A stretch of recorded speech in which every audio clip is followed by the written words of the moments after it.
Well, they are relentless and persistent, and they seem to be getting worse. We're talking about robocalls. Do you feel like you're constantly getting them? Not only are they annoying, but they can also cost you a lot of money, even be life-threatening if you get caught up in a scam. The problem has gotten so out of hand that a survey finds that 70% of people will not even answer the call if they don't recognize the number. But a new federal law known as the Trace Act aims to crack down on these dangerous dialers. Joining me now, a New Jersey Congressman who sponsored the law, Frank Pallone, Jr. And Congressman, thanks for being with us tonight. Thank you. I got to tell you, it seems like no matter what you do, the calls are countless. You know, you get them about your car warranty is expiring. You're going to get arrested for Social Security issues. The IRS is going to arrest you. And is it my imagination, or does it seem like they're getting worse during the pandemic? Well, I think it seems like it's getting worse because more people are at home. And that's why it's dangerous, too, because if they don't answer the phone and have trust, you know, they might be trying to make an appointment for a vaccine or for a COVID test, and they don't answer a phone. So this has become a real public health risk. They tell us in surveys that the numbers are actually down from last year, but I don't know how accurate that is. And certainly people, because they're home, feel like they're getting more calls. Are we noticing that a certain segment of the population is targeted more, be it by age or demographics?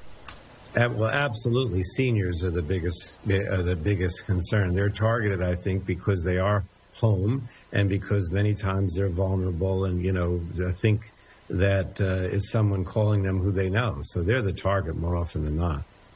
And let's talk about the Trace Act, which passed, by the way, with bipartisan support, which doesn't always happen.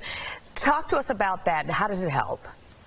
Well, it helps basically because, first of all, the FCC has already started trying to prevent overseas callers and these phone banks from overseas from coming in, and they've blocked a lot of those. But the most important thing is that starting in June, we're going to have an authentication process so that you'll know that when you get a number, that's the number that's calling. So, you know, you'll be able to block the call once you know that, you know, it's a call that's not someone you know, or you'll have the confidence of knowing that this is the person at the other end. So I think we'll see a big difference after June.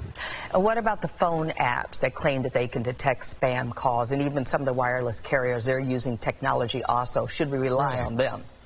Well, the FCC has been encouraging blocking service, and of course you can most smartphones have the ability to block a call even now if you want to. You have to see how you can do it on your own phone. But the bill says that blocking service has to be free.